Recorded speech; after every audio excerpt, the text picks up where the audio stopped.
Fluent learning. और आज की इस वीडियो में हम कंटिन्यू करेंगे क्लास 7th सिविक्स की या फिर पॉलिटिकल साइंस की बुक का चैप्टर नंबर 1 ऑन इक्वालिटी। तो ये जो चैप्टर है इसका पार्ट नंबर 1 मैंने अपने चैनल पर ऑलरेडी अपलोड कर दिया, वो जाकर देख सकते हैं। इसमें हम कंटिन्यू करेंगे पेज नंबर 6 के फर्स्ट पैराग्राफ से। Okay, children would often go home for lunch. अब ये देखो कि यहाँ पे मैंने आपको जो पिछला पार्ट है उसमें मैंने आपको बताया था कि मिड डे मील स्कीम जो है स्टार्ट करी गई थी। तो मिड डे मील स्कीम के काफ़ी सारे पॉजिटिव इफ़ेक्ट्स थे। तो वो क्या कौन कौन से पॉजिटिव इफ़ेक्ट्स थे वो हम इसमें पढ़ेंगे। टीचर्स रिपोर्टेड दैट अर्लियर, देखो कि पहले जो हमने पढ़ा था इसका पॉजिटिव इफ़ेक्ट वो था कि बहुत से जो गरीब बच्चे थे उन्होंने एडमिशन लेना शुरू कर दिया और रेगुलरली आना भी शुरू कर दिया स्कूलों में।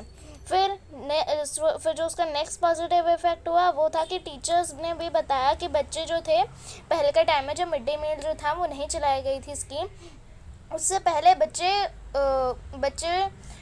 स्कूल में लंच नहीं लाया करते थे, वो घर जाया करते थे लंच खाने के लिए।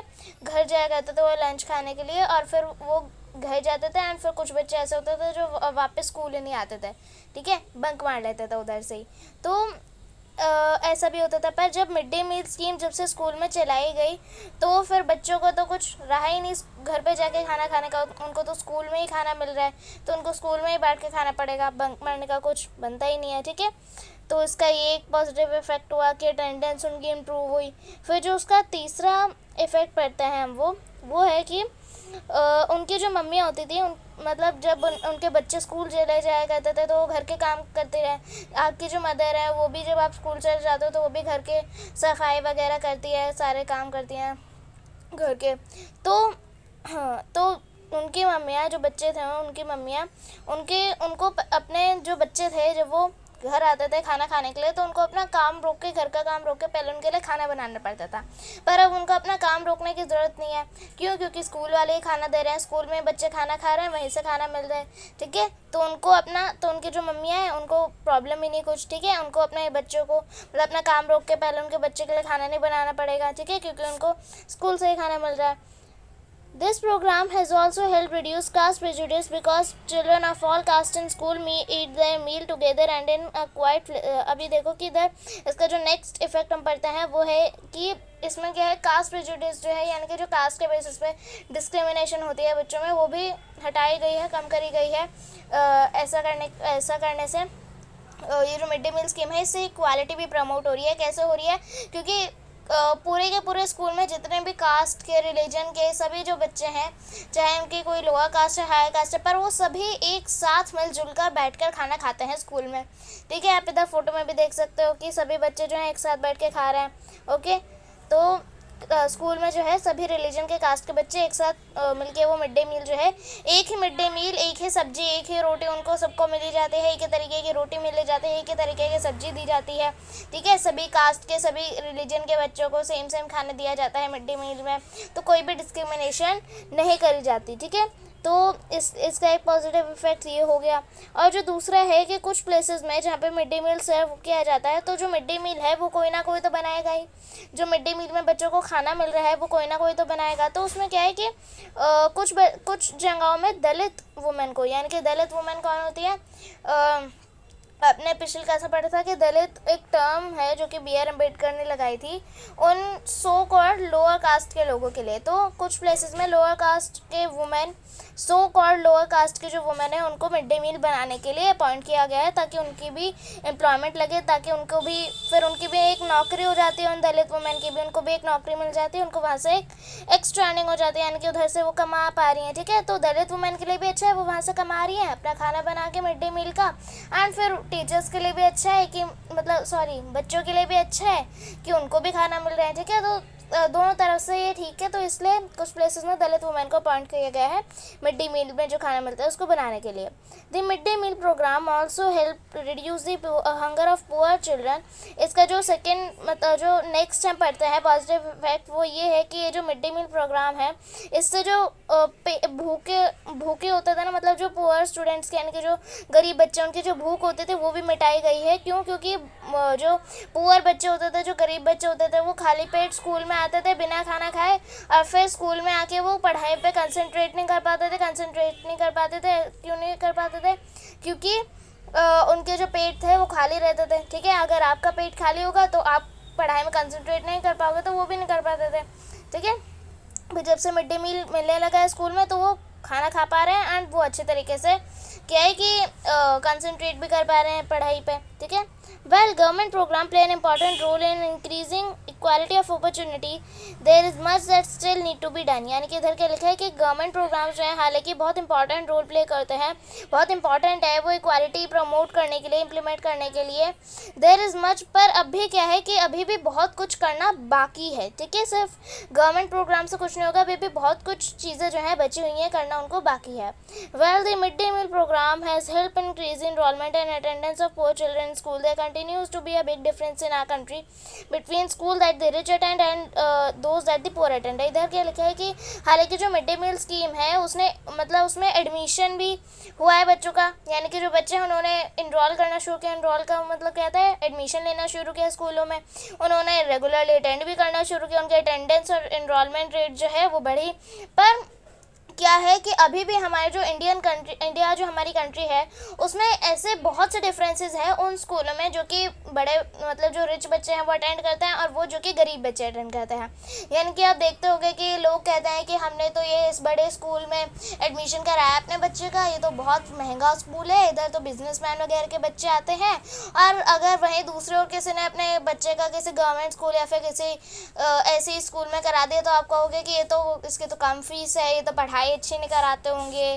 ठीक है, तो ऐसे डिफरेंसेस जो है होते हैं। ठीक है, लोग जो ऐसे बोलते हैं तो ऐसे डिफरेंसेस है ना कि जो रिच अटेंड करते हैं वो हाई फाई बनाया हुआ है स्कूल, बहुत अच्छा है, पर जो पुअर अटेंड कर रहे हैं मतलब वो इतना अफोर्ड नहीं कर पाते, बड़े स्कूल जो होता है उनकी फीस वो अफोर्ड नहीं कर पाते, तो उनको मजबूरन अपने बच्चों को तो उनको पढ़ाना ही है ना, तो उनको मजबूरन अपने बच्चों को वैसे कम फीस वाले स्कूल में डालना पड़ता है। और कम फीस वाले स्कूल में भी क्या होता है कि वहाँ पे टीचर अच्छी नहीं मिलती है, पढ़ाई अच्छी तरीके से नहीं हो पाती। वो तो कुछ ऐसे स्कूल मिल जाते हैं जिनकी लो फीस होती है पर पढ़ाई अच्छी होती है। ठीक है, तो अभी भी हमारे कंट्री में मतलब मिड डे मील स्कीम जो है उसने एनरोलमेंट रेट बढ़ाई है, अटेंडेंस बढ़ाई है पुअर चिल्ड्रन की स्कूलों में, पर अभी भी काफ़ी सारे डिफरेंसेस हैं हमारे कंट्री में उन स्कूलों में जो कि रिच अटेंड करते हैं और उनमें जो कि पुअर बच्चे अटेंड करते हैं। Even today, there are several schools in our country in which dalit children are discriminated against and treated unequally.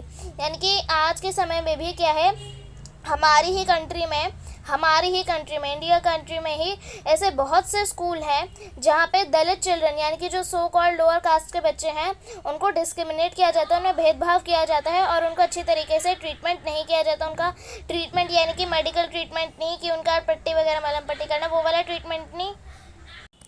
Even today, there are several schools in the country in which Dalit children are discriminated against and treated unequally.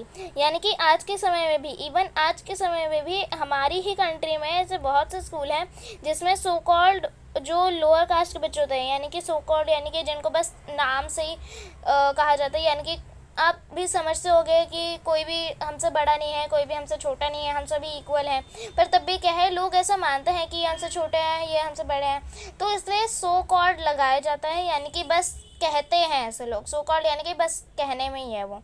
ठीक है, तो ऐसे बहुत से school हैं हमारी ही country में आज के समय में जहाँ पे सो कॉल्ड जो दलित यानी कि जो सो कॉल्ड लोअर कास्ट के जो बच्चे हैं उनको डिस्क्रिमिनेट किया जाता है, उन्हें भेदभाव किया जाता है और ट्रीटेड अनइक्वली यानी कि उनका अच्छी तरीके से उनको ट्रीट नहीं किया जाता। ट्रीट का मतलब क्या होता है? ट्रीट का मतलब कोई मेडिकल ट्रीटमेंट की बात नहीं चल रही है। ट्रीटेड अनइक्वली का ये मतलब है कि उनको ऐसे किया जाता है कि उनके साथ अच्छी तरीके से बिहेव नहीं किया जाता उनके साथ। ठीक है, these children are forced into unequal situations in which their dignity is not respected. अभी इनके साथ क्या किया जाता है, इन बच्चों को ऐसे situations में डाल दिया जाता है, मतलब जो टीचर हैं या फिर जो बाकी बच्चे हैं वो तक डिस्क्रिमिनेशन करते हैं। यानी कि ऐसे टीचर्स भी हैं हमारी कंट्री में जो कि मानती हैं ऐसा, यानी कि बस पढ़ाती हैं ऐसे कि हम सभी इक्वल हैं, पर क्या है कि टीचर्स भी ऐसी बहुत सी हैं जो बस पढ़ाती हैं इक्वालिटी के बारे में और करती खुद डिस्क्रिमिनेशन है। ओके, ऐसे बहुत सी न्यूज़ेस भी आती हैं। ठीक है, तो क्या है कि जो ये बच्चे होते हैं, यानी कि जो दलित चिल्ड्रन होते हैं, जो सो कॉल्ड लोअर कास्ट के बच्चे होते हैं, हमारी कंट्री में वैसे बहुत से स्कूल हैं जहाँ पे उनके साथ डिस्क्रिमिनेशन किया जाता है। तो वो जो बच्चे हैं उनके साथ क्या किया जाता है, उनके साथ अच्छी तरीके से बर्ताव नहीं किया जाता, अच्छी तरीके से बिहेव नहीं किया जाता।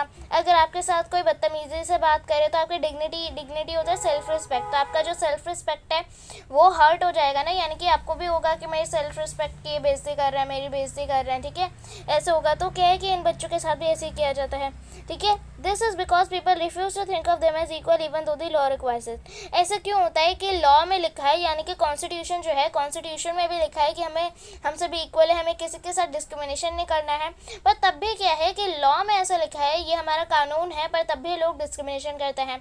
ऐसा इसलिए होता है क्योंकि लोग जो हैं उनका माइंडसेट यही बना हुआ है, उनकी सोच यही हमेशा से आती रही है, यानी कि हमारे पूर्वज जो हैं, हमारे बहुत से जो लोग हुआ करते थे पिछले समय में, वो ये प्रथा फॉलो करते थे। और लोग जो हैं बचपन से ही, और मतलब जो बच्चे हैं बचपन से ही या फिर बड़े होते होते के साथ वैसे सारी चीज़ें देखते हैं, एक्सपीरियंस करते आते हैं, तो क्या उनको भी उनका माइंडसेट भी यही बन जाता है, वो सोच उनकी यही बन जाती है कि हमसे छोटे हैं, हमसे बड़े हैं। ओके, कहीं ना कहीं आपके माइंड में भी होता होगा, कहीं ना कहीं सबके माइंड में होता है कि ये हमसे छोटे हैं, ये हमसे बड़े हैं, ठीक है। तो one of the main reason for this is that attitude change very slowly. एक जो इसका सबसे बड़ा रीज़न है वो ये है कि हमारे जो एटीट्यूड्स हैं वो बहुत धीरे धीरे चेंज होते हैं, यानी कि हम जो है वो डिस्क्रिमिनेशन मतलब हम नहीं, पर जो बाकी सारे लोग हैं वो हाई लेवल पे जो डिस्क्रिमिनेशन हो रहा है वो, और या फिर लो लेवल पे भी हो रहा है, तो वो डिस्क्रिमिनेशन जो है वो क्यों करते हैं, क्योंकि उनके एटीट्यूड्स हमारे जो हैं वो स्लोली चेंज होते हैं। यानी कि लोगों को पता है कि कॉन्स्टिट्यूशन में ऐसा लॉ बनाया गया है, कानून बनाया गया है, पर तब भी वो डिस्क्रिमिनेशन करते हैं। ऐसा वो इसलिए करते हैं क्योंकि उनका माइंडसेट ये बना हुआ है, उनकी दिमागी सोच ऐसी बनी हुई है, क्योंकि वो पहले से ये चीज़ सुनते आ रहे हैं, देखते आ रहे हैं, ठीक है। तो ऐसा इसलिए होता है क्योंकि हमारी जो सोच है वो धीरे धीरे चेंज होती है। ऐसा नहीं है कि आप कल कुछ और सोच रहे थे, मतलब कल आपका कुछ और माइंडसेट था एंड सुबह उठते के साथ आपका कुछ और माइंडसेट है, ऐसा थोड़ी होता है। आपका धीरे धीरे आपका जो माइंडसेट है, वो दिमागी सोच जो है आपकी वो चेंज होती है।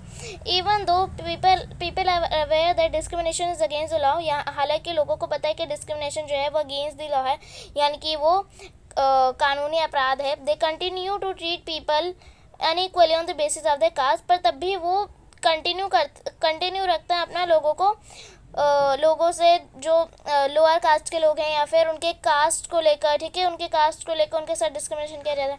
यानी कि यहाँ लोगों को पता है कि लॉ में ऐसा लिखा है, ये it is against the law, discrimination is against the law, but वो फिर भी कंटिन्यू रखता है अपना लोगों का अनइक्वली ट्रीट रखना, यानी कि उनको साथ बुरा बर्ताव करना, उनके साथ डिस्क्रिमिनेशन करना वो कंटिन्यू रखते हैं। किसके ऊपर डिस्क्रिमिनेशन करते हैं वो, किन बेसिस पे, उनकी कास्ट को लेकर, यानी कि वो लोअर कास्ट है, हाई कास्ट है, सो कॉल्ड ऐसे ही करते हैं। वो रिलीजन को लेके कि तुम्हारा ये रिलीजन है, मेरा रिलीजन अच्छा है, तुम्हारा रिलीजन बेकार है, ऐसा थोड़ी ना होता है। हर रिलीजन अच्छा है और भगवान तो फिर भी एक ही है, ठीक है, पर तब भी क्या है कि रिलीजन को लेके फिर भी बहुत दंगे वगैरह भी होता है।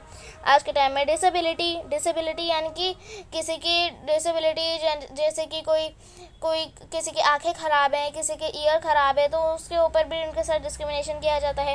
इकोनॉमिक स्टेटस यानी कि किसी के पास ज़्यादा पैसा है, किसी के पास कम पैसा है, इन बेसिस पे किया जाता है।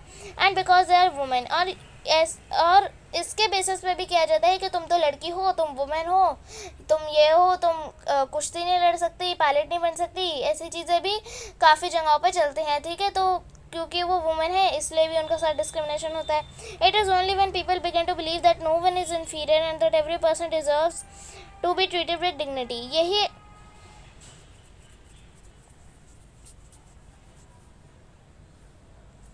It is only when people begin to believe that no one is inferior and that every person deserves to be treated with dignity। यानी कि यही अब टाइम है जब लोगों ने ये सोचना शुरू किया है, ये बिलीव करना शुरू किया है कि कोई भी हमसे इन्फीरियर नहीं है, यानी कि कोई भी हमसे छोटा या बड़ा नहीं है। और सभी जो लोग हैं, हर एक इंडिविजुअल को, हर एक पर्सन को ये डिज़र्व करता है, यानी कि हर कोई जो है वो डिज़र्व करता है, हर किसी को सेल्फ रिस्पेक्ट जो है, हर किसी की डिग्निटी जो है उसको मतलब उसके साथ अच्छी तरीके से पेश आना चाहिए, उसको गलत गलत नहीं बोलना चाहिए, ठीक है। उसके जो डिग्निटी है, यानी कि हम सबकी सेल्फ रिस्पेक्ट होती है, तो हर किसी ने सबकी सेल्फ रिस्पेक्ट होती है, तो उनकी सेल्फ रिस्पेक्ट को हर्ट नहीं करना चाहिए। सभी के सेल्फ रिस्पेक्ट को ध्यान में रखते हुए उनसे बात करनी चाहिए, उनके साथ डिस्क्रिमिनेशन नहीं करना चाहिए, बदतमीज़ी नहीं करनी चाहिए, ठीक है। इसलिए तो हर किसी के सेल्फ रिस्पेक्ट, ऐसे ही अब टाइम आया है जब लोगों ने बिलीव करना शुरू किया है कि कोई भी हमसे छोटा या बड़ा नहीं है, और हर पर्सन जो है वो डिज़र्व करता है कि उसके सेल्फ रिस्पेक्ट को ध्यान में रखते हुए उसके साथ ट्रीटमेंट किया जाए, उसके साथ बर्ताव किया जाए। That present attitudes can change, यानी कि हमारे जो लोगों ने ये बिलीव करना शुरू किया है कि हर किसी के मतलब कि हर कोई जो है वो उसके साथ अच्छे तरीके से पेश आना चाहिए, कोई भी इन्फीरियर नहीं है, और हर हमारे जो प्रेजेंट एटीट्यूड्स हैं, यानी कि जो हमारी जो सोच है वो भी हम चेंज कर सकते हैं, ठीक है। और हम जब अपनी सोच को चेंज करेंगे तभी हम ये सही चीज़ें कर पाएंगे। Establishing equality in a democratic society is a continuous struggle and one in which individuals as well as various communities in India contribute to. You will read more about in this book. अब next क्या लिखा है कि establishing equality in a democratic society, यानी कि equality establish करना एक democratic society में, यानी कि इक्वालिटी पूरी तरीके से लाना एक डेमोक्रेटिक सोसाइटी में कॉन्टिन्यूस स्ट्रगल है। यानी कि कभी ऐसा होगा कि आपने अमीर और गरीब के बीच में डिस्क्रिमिनेशन ख़त्म कर दिया तो लोग कहेंगे वुमेन जेंडर जो है वुमेन और मैन के बीच में डिस्क्रिमिनेशन ख़त्म करो, तो एक कॉन्टिन्यूस स्ट्रगल है, ठीक है। यानी कि जो स्ट्रगल है ये आगे आगे चलती ही रहेगी। आप इसके बारे में आगे पढ़ोगे नेक्स्ट टॉपिक में। And one in which individuals as well as various communities in India contribute to. आप इसके बारे में बुक में और भी पढ़ोगे, ठीक है।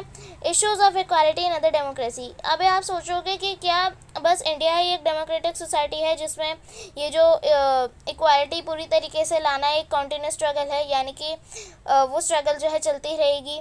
नहीं, ऐसा नहीं है। ऐसी बहुत सी डेमोक्रेटिक कंट्रीज़ हैं, डेमोक्रेसीज़ यानी कि डेमोक्रेटिक कंट्री, ऐसे बहुत सी डेमोक्रेसीज़ हैं जहाँ पे इक्वालिटी जो है वो एग्जिस्ट करती है, और इक्वालिटी को लाना उनमें भी एक कॉन्टिन्यूस स्ट्रगल है, ओके। अभी आप इधर एक नेक्स्ट स्टोरी भी पढ़ोगे, देखते हैं हम इधर। Where the struggle for equality continues to exist, यानी कि ऐसे और भी कंट्रीज़ हैं, डेमोक्रेटिक कंट्रीज़ है, डेमोक्रेसीज़ हैं, या फिर जहाँ पे इक्वालिटी लाने एक कॉन्टिन्यूस स्ट्रगल है। The truth is that in many democratic countries, सच तो ये है कि इन बहुत सी डेमोक्रेटिक कंट्रीज़ में जो कि वर्ल्ड में एग्जिस्ट करती हैं, the issue of equality continues to be the key issue around which community struggle. यानी कि कुछ कंट्रीज़ तो ऐसी हैं, डेमोक्रेटिक कंट्रीज़ भी ऐसी हैं, सच्चाई ये है कि वहाँ पे जो सबसे बड़ा इशू है ना, जो सबसे बड़ा जो वहाँ पे मतलब प्रॉब्लम है वो है इनइक्वालिटी, ठीक है। कुछ ऐसी डेमोक्रेटिक कंट्रीज़ हैं हमारे वर्ल्ड में जहाँ पे उनका की इशू, यानी कि जो उनका सबसे बड़ा प्रॉब्लम है ना वो है इनइक्वालिटी, ठीक है, जिसमें कम्युनिटीज़ जो हैं, जिसमें जो लोग हैं वो स्ट्रगल करते हैं। तो फॉर एग्जांपल, यानी कि एग्जांपल के तौर पे लो यूनाइटेड स्टेट्स में, जिसको आप यूएसए कहते हो, द यूएसए, तो एक टाइम था जब द यूनाइटेड स्टेट्स यानी कि द यूएसए में अफ्रीकन्स को लाया गया था यूएसए में, ताकि उनसे मजदूरी कराई जाए। यानी कि क्या होता था कि अमेरिकन्स जो है अफ्रीकन्स को अपना गुलाम बना के रखते थे, स्लेव बना के रखते थे, और उनसे मजदूरी वगैरह ऐसी चीज़ें कराया करते थे। पर फिर एक ऐसा टाइम आया जब अफ्रीकन्स जो थे उनको स्लेव की पोजीशन से हटा दिया गया। एक ऐसा टाइम आया जब अफ्रीकन्स और अमेरिकन्स को भी मतलब इक्वल बनाने का ट्राई किया गया, ठीक है। और ये जो अफ्रीकन अमेरिकन्स थे ना, अफ्रीकन अमेरिकन्स यानी कि जो अफ्रीका से लाए गए थे और अमेरिका में वो मतलब वो अफ्रीकन भी है और अमेरिकन भी है, ठीक है। उनके जो एंसेस्टर्स थे वो अफ्रीकन थे, यानी कि जो उनके पूर्वज थे अफ्रीकन थे, पर वो रहते अमेरिका में है तो वो अमेरिकन, ओके, तो उनको अफ्रीकन अमेरिकन कहते हैं। तो अफ्रीकन अमेरिकन आज के टाइम वाला है, ठीक है। तो उनके जो एंसेस्टर्स थे ना, जो आज के टाइम में जो अफ्रीकन अमेरिकन हैं, उनके एंसेस्टर्स यानी कि जो उनके पूर्वज थे वो रियल अफ्रीकन्स थे, जिनको अफ्रीका से लाके यूएसए में रखा गया था ताकि उनसे मजदूरी कराई जाए, ठीक है। उनसे मजदूरी कराई जाती थी, पर फिर उनके ऐसे स्लेव के पोजीशन से उनको हटा दिया गया। ऐसा ट्रायल आया गया कि उनको भी मतलब ऐसा बताया गया कि तुम भी इक्वल ही हो, हम सभी ह्यूमन हैं वगैरह वगैरह चीज़ें, उनको हटा दिया गया, यानी कि तुम अब स्लेवरी यहाँ पे नहीं करोगे, ठीक है। पर वो रहते तभी यूएसए में ही थे। पर आज के टाइम में जो अफ्रीकन अमेरिकन्स हैं वो ये बताते हैं कि उनकी जो लाइफ है इट इज़ लार्जली अनइक्वल, यानी कि आज के टाइम में भी अफ्रीकन अमेरिकन्स को अमेरिकन्स के द्वारा डिस्क्रिमिनेशन फेस करना पड़ता है, ठीक है। हालांकि ये जो उनकी स्लेवरी की प्रैक्टिस है ख़त्म करा दी गई है, पर तब भी क्या बताया गया है कि अफ्रीकन अमेरिकन जो है बताते हैं कि जो रियल मतलब जो फुली अमेरिकन लोग हैं उनसे डिस्क्रिमिनेशन वो फेस करते हैं, ठीक है, आज के टाइम में भी यूएसए में। This despite the fact that there was a movement in the अभी देखो कि एक मूवमेंट चलाई गई थी लेट 1950s में, लेट 1950s यानी कि 1950 जो थे उनकी जब वो ख़त्म होने वाला था या फिर वो बीच से आगे था, यानी कि लेट 1950s की ये 1950s की ये पूरी स्केल, तो ये स्टार्टिंग का 1950, ये मिडिल का 1950 और ये एंड का 1950, ये लेट 1950 होता है, ठीक है। तो जब 1950 जो था अपने ख़त्म होने के पार्ट पे था, तो तब क्या हुआ था, एक मूवमेंट चलाई गई थी, एक एक्ट चलाया गया था अफ्रीकन अमेरिकन्स के द्वारा ताकि उनको इक्वल राइट्स मिल सके, ठीक है, ये इंपॉर्टेंट है, ठीक है। कब चलाया गया था अफ्रीकन अमेरिकन्स के द्वारा एक्ट? 1950s में, ठीक है। Period to this African Americans were treated extremely unequally in the United States and denied equality through the law. For example when travelling through a bus, अभी देखो कि अफ्रीकन अमेरिकन्स जो हैं उनको एक्सट्रीमली अनइक्वली ट्रीट किया इन दी USA and denied. अच्छा, इधर क्या लिखा है कि पीरियड मतलब इसको छोड़ के ये जो एक्ट चलाए गए थे, जो मूवमेंट चलाई गई थी लेट 1950s में अफ्रीकन अमेरिकन के द्वारा इक्वल राइट्स के लिए, उससे अलग अगर आप उसको नज़रअंदाज करो या फिर मतलब नज़रअंदाज करने लायक तो नहीं है वो चीज़, पर क्या है अगर आप उसको साइड में रख दो एंड जो बाकी चीज़ें उनको देखो, तो अफ्रीकन अमेरिकन जो है वो उनको बहुत ही ज़्यादा उनके साथ डिस्क्रिमिनेशन की जाती थी यूनाइटेड स्टेट्स में, ठीक है। फॉर एग्जांपल एक एग्जांपल लो, एक जब अफ्रीकन अमेरिकन जो है कोई अफ्रीकन अमेरिकन जब बस में ट्रैवल करता था, तो they either had to sit at the back of the bus, यानी कि अगर उन्हें बस में बैठना है तो उनको सबसे पीछे जाके बैठना होगा बस में, या फिर उनको अपनी सीट जो है एक वाइट पर्सन को देनी होगी, यानी कि अफ्रीकन्स जो हैं वो उनका जो रेस है यानी कि उनकी जो स्किन टोन है वो ब्लैक होती है, पर वहीं दूसरे जो अमेरिकन्स हैं उनकी जो स्किन टोन है वो वाइट होती है। तो वाइट पीपल यानी कि जो अमेरिकन है वो ये सोचते थे कि ये तो ब्लैक पीपल हैं यानी कि जो अफ्रीकन हैं तो वो हमसे गंदे हैं, वो हमसे नीची कास्ट के हैं, वो ऐसा सोचा करते थे अमेरिकन्स, ठीक है। आज के टाइम में भी कुछ ऐसे अमेरिकन हैं, कुछ ऐसे लोग हैं जो कि ऐसे सोचते हैं, ठीक है। तो ऐसा सोचा करते थे एंड क्या है कि उनको साथ डिस्क्रिमिनेशन इसी बेसिस पे किया जाता था, उनको स्लेव बना के रखा जाता था, इसकी वजह से डिस्क्रिमिनेशन हुआ। तो ये क्या है कि जब एक मतलब ऐसा जो उनके साथ बहुत डिस्क्रिमिनेशन हुआ था अफ्रीकन अमेरिकन के साथ, आज के टाइम में भी होता है पर इतना हाई लेवल पे नहीं होता। व्हेन ट्रैवलिंग थ्रू अ बस, यानी कि क्या होता था कि अफ्रीकन अमेरिकन अगर कोई बस में ट्रैवल कर रहा है तो अगर उसे बैठना है तो उसे बैक सबसे पीछे जाके बैठना होगा बस में, या फिर उसे अपनी सीट किसी एक वाइट पर्सन को देनी होगी, यानी कि अगर किसी वाइट पर्सन ने उसको बोला कि मुझे इस सीट पे बैठना है तो मुड़ जाओ, तो उसको चुपचाप उठ जाना है और वाइट पर्सन यानी कि कोई अमेरिकन जो है उसको अपनी सीट जो है दे देनी है, ठीक है, ऐसा होता था। रोज़ा पार्क्स 1913 टू 2005, यानी कि रोज़ा पार्क एक लेडी थी 1913 से जो 2005 तक जी थी। Was an African American women, वो एक अफ्रीकन अमेरिकन वुमेन थी। Tired from a long day at work, she refused to give up her seat on a bus to a white man on 1 December 1955, यानी कि वो बहुत थकी हुई थी, अपने काम से लौट रही थी, वो बहुत थकी हुई थी, वो बस में ही ट्रैवल कर रही थी और उन्होंने एक वाइट पर्सन को मना कर दिया अपनी सीट देने से एक बस पर, यानी कि एक वाइट पर्सन ने उसकी सीट मांगी थी रोज़ा पार्क से, पर उन्होंने मना कर दिया क्योंकि वो बहुत थकी हुई थी। ऑब्वियसली अगर आप थके हुए हो और आप बस में जाके आराम से बैठ गए हो, फिर कोई आया आपसे बोले कि इधर से उठ जाओ, मुझे इधर बैठना है, तो ऑफकोर्स आप मना कर दोगे कि नहीं भाई मैं बहुत थकी हुई हूँ, थका हुआ हूँ, मुझे प्लीज़ बैठ जाने दो। तो रोज़ा पार्क ने भी यही कहा कि मैं बहुत थकी हुई हूँ, आप कहीं और जाके बैठ जाओ, मेरे को यहीं बैठना है। उसने मना कर दिया, उन्होंने उस वाइट पर्सन को, वाइट पर्सन यानी कि एक अमेरिकन को मना कर दिया उन्होंने अपनी सीट देने से बस पर 1 दिसंबर 1955 को, ठीक है, 1 दिसंबर 1955 को उन्होंने मना किया था। Her refusal that day started a huge agitation against the unequal ways in which African Americans were treated, यानी कि उन्होंने उस दिन पर 1 दिसंबर 1955 को जब उन्होंने अपनी सीट देने से एक वाइट पर्सन को मना कर दिया था बस पे, इसकी वजह से, उनके रिफ्यूज़ल की वजह से, यानी कि उनके मना करने की वजह से एक बड़ा एजिटेशन यानी कि एक बहुत बड़ी लड़ाई मतलब मूवमेंट स्टार्ट करी गई, जिस अफ्रीकन अमेरिकन के द्वारा, जिसमें उन्होंने भी ऐसा कहा कि हमें भी अमेरिकन जितने ही इक्वल राइट्स मिलने चाहिए, ठीक है। और इस मूवमेंट को क्या कहा गया, सिविल राइट मूवमेंट। क्या कहा, सिविल राइट्स मूवमेंट, ठीक है।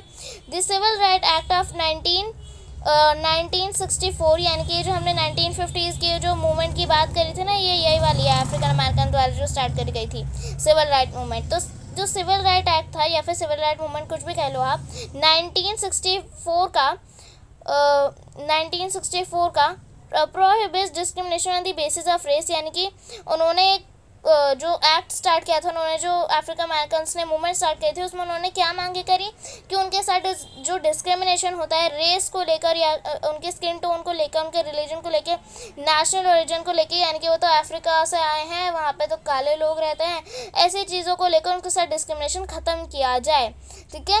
It also stated that all schools would be open to African American children and they would no longer have to attend separate school specially set up for them. यानी कि उन्होंने ये civil right movement जो उन्होंने start की थी या फिर एक्ट उन्होंने जो स्टार्ट किया था, उसमें उन्होंने ये भी डिमांड करी कि सभी के सभी स्कूल्स जो हैं अमेरिका में उनके लिए ओपन कर देने चाहिए उनके बच्चों के लिए, क्योंकि क्या होता था कि अफ्रीकन जो बच्चे थे, जो अफ्रीकन बच्चे थे, उनके लिए एक स्पेशल स्कूल्स बनाए गए थे जिसमें ना तो अच्छी टीचर थी, ना अच्छी पढ़ाई होती थी, कोई सिक्योरिटी अच्छी नहीं थी।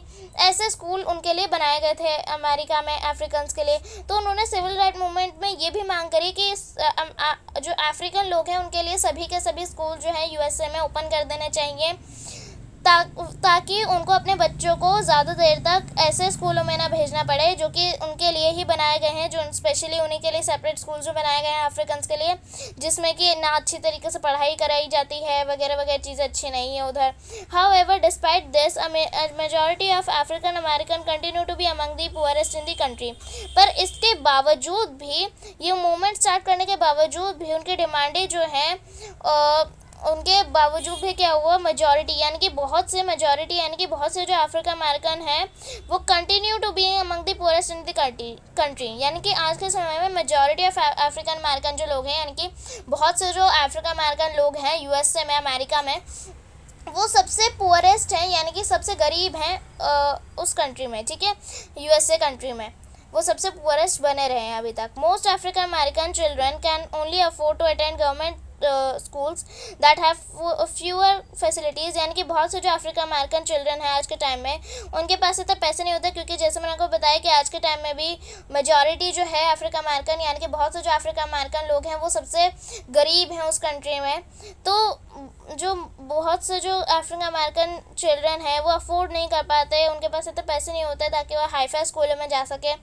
तो क्या करना पड़ता है, जो बच्चे, उनको तो पढ़ना तो है ही, उनके माँ बाप को उन्हें पढ़ाना ही है, तो क्या है वो भेज देते हैं अपने बच्चों को गवर्नमेंट स्कूल्स में, जहाँ पे ना तो अच्छी तरह की फैसिलिटीज़ होती हैं, बहुत कम फैसिलिटी वहाँ पे मिलती है गवर्नमेंट स्कूलों में।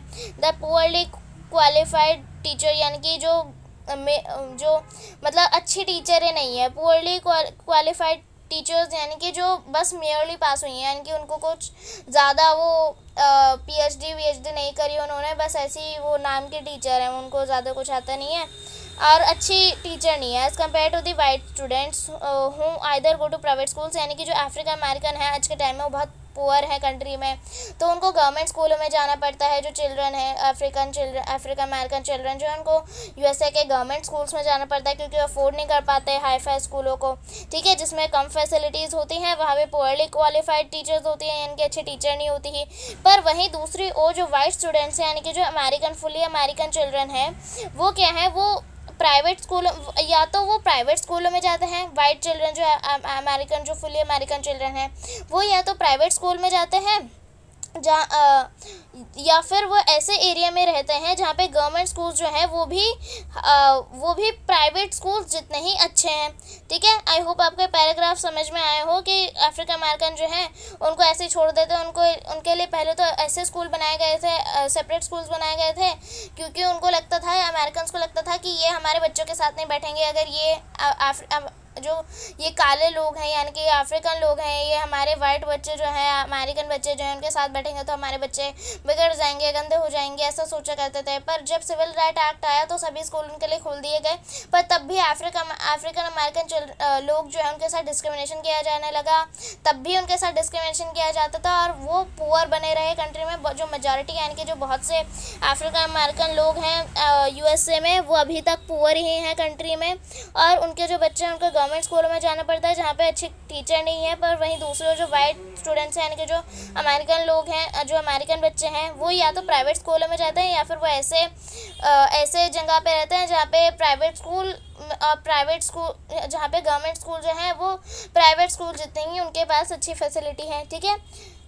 चैलेंज ऑफ डेमोक्रेसी, अभी देखो जैसे चैलेंज ऑफ डेमोक्रेसी यानी कि जैसे हमने पढ़ा कि कॉन्टिन्यूस स्ट्रगल है एक पूरी की पूरी कंट्री में, एक पूरी डेमोक्रेटिक कंट्री में पूरी तरीके से इक्वालिटी लाना एक कॉन्टिन्यूस स्ट्रगल है।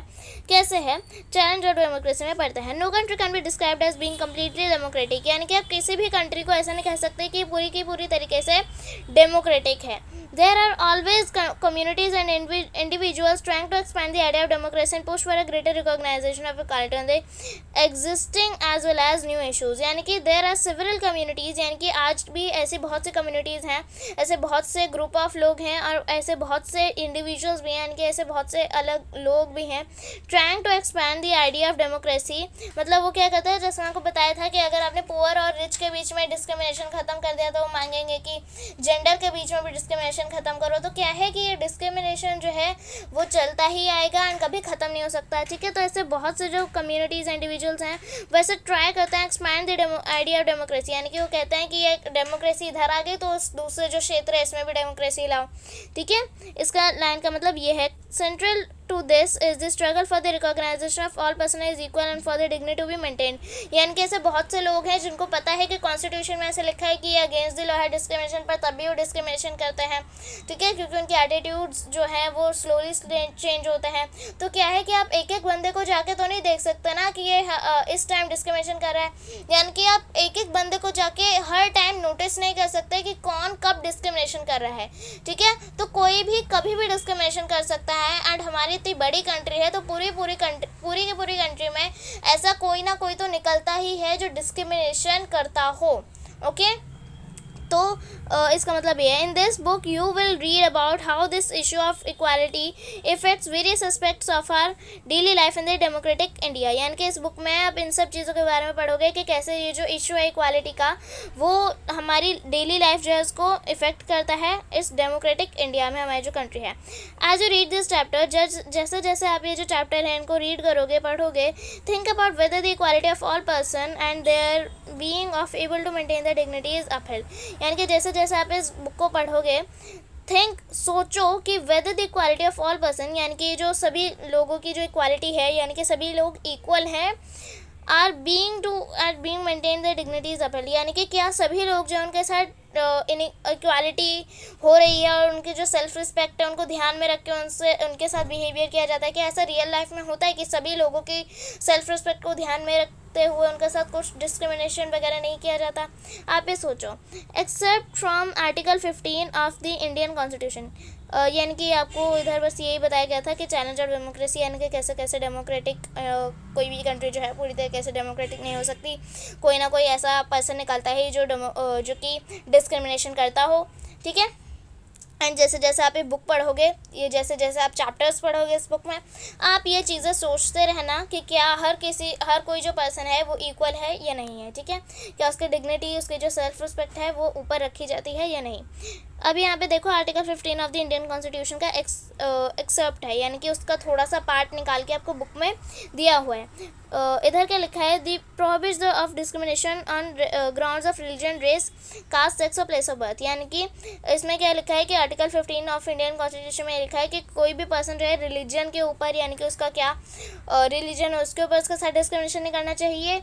रेस यानी कि उसका स्किन टोन क्या है उसके ऊपर, उसके बेसिस पे काला है गोरे के, वो बेसिस पे डिस्क्रिमिनेशन नहीं होना चाहिए। कास्ट, वो lower caste, so called lower caste या हायर कास्ट है उसके ऊपर नहीं होना चाहिए। सेक्स यानी कि वो फीमेल है या मेल है उसके ऊपर नहीं होना चाहिए। Place of birth, place of birth यानी कि वो किधर से आया है, बिहार से आया है या यूएस से आया, लंदन में बॉर्न हुआ है, इसके ऊपर भी कुछ भी डिस्क्रिमिनेशन नहीं होना चाहिए। The state shall not discriminate against any citizen on grounds only of religion, race, caste, sex, place of birth और एनी ऑफ देम। यानी कि इधर क्या लिखा है, the state shall not discrimination, हमारी जो कंट्री है उसमें डिस्क्रिमिनेशन नहीं होना चाहिए किसी भी सिटीजन के साथ इन बेसिस पे, ऑन ग्राउंड यानी कि रिलीजन के बेसिस पर, रेस के बेसिस पर, जैसे मैंने आपको बताया रिलीजन, रेस, कास्ट, सेक्स यानी कि फीमेल या मेल जो लोग हैं उनके ऊपर, उनके बेसिस पे नहीं होना चाहिए। प्लेस ऑफ बर्थ उनका कौन से वो किस जगह पे बॉर्न हुआ है इसके बेसिस पे नहीं होना चाहिए, ठीक है। कास्ट, इन सब बेसिस के ऊपर उनके साथ डिस्क्रिमिनेशन नहीं होना चाहिए। No citizen shall on grounds only of religion, race, caste, place of birth और any of them be subjected to any disability, liability, restriction और condition with regards to access to shop. यानी कि सभी जो person, सभी citizen जो हैं उनके साथ डिस्क्रिमिनेशन नहीं होना चाहिए। बी पार्ट में भी कुछ ऐसे ही लिखा है। उनके अगर कोई डिसेबिलिटी है, यानी कि अगर अगर उनका कोई हाथ काम नहीं करता, पाँव काम नहीं करता, वो अंधे हैं, बहरे हैं, कैसे भी उनके साथ कोई भी डिस्क्रिमिनेशन नहीं होना चाहिए। और सभी को एक्सेस है, सभी लोगों को एक्सेस है, मतलब सभी लोग शॉप्स में जा सकते हैं, पब्लिक रेस्टोरेंट्स में जा सकते हैं, होटल्स में जा सकते हैं, प्लेसेस ऑफ पब्लिक एंटरटेनमेंट जैसे कि सिनेमा हॉल हो गया, अगर उन्होंने टिकट खरीदी है तो ऑफकोर्स वो जाके बैठ सकते हैं, उन्होंने अपने पैसे से टिकट खरीदी है, वो बेशक जाके थिएटर या सर्कस में बैठ सकता है, वो पब्लिक एंटरटेनमेंट है, यानी कि वहाँ पे पब्लिक जो है हर कोई आ जा सकता है। The use of wells, tanks, bathing ghats, roads and places of public resort maintain wholly, मतलब यहाँ पे बस ये लिखा है, ये जो है यहाँ पे यही लिखा है कि हर किसी को पब्लिक प्लेसेस जो हैं जैसे रेस्टोरेंट्स हो गए, पब्लिक रेस्टोरेंट हो गए, शॉप्स हो गई, इन सब चीज़ों पे उनको एक्सेस है। बाथिंग घाट्स वगैरह ये जो पब्लिक के लिए खोले गए हैं हर कोई यूज़ कर सकता है। ऑब्वियसली पब्लिक के लिए है वो, तो हर कोई यूज़ कर सकता है, वो लोग भी तो पब्लिक में ही आता है। ओके, तो चलिए हमने ये जो चैप्टर कंप्लीट कर दिया। यूनिवर्सल अडल्ट फ्रेंचाइज देख लेते हैं हम। वो क्या होता है यूनिवर्सल अडल्ट फ्रेंचाइज? वो होता है कि 18 साल से जो ऊपर के लोग होते हैं, 18 साल या फिर 18 साल से ऊपर के जो लोग होते हैं, 18 या फिर 18 ईयर से जो ऊपर के सिटीज़न हैं, लोग हैं, उनको वोट करने का अधिकार है, ठीक है। इसको यूनिवर्सल अडल्ट फ्रेंचाइज कहते हैं। ये डेमोक्रेटिक सोसाइटीज़ में ये रूल जो है, लॉ जो है पाया जाता है। तो चलिए हमने चैप्टर जो है पूरी तरीके से कंप्लीट कर दिया। अगर आपको कोई भी डाउट हो तो आप कमेंट सेक्शन में पूछ सकते हैं। एंड अगर आपका एक्सप्लेनेशन अच्छे लगे हो तो प्लीज़ लाइक करिए, चैनल को सब्सक्राइब करिए। Thank you.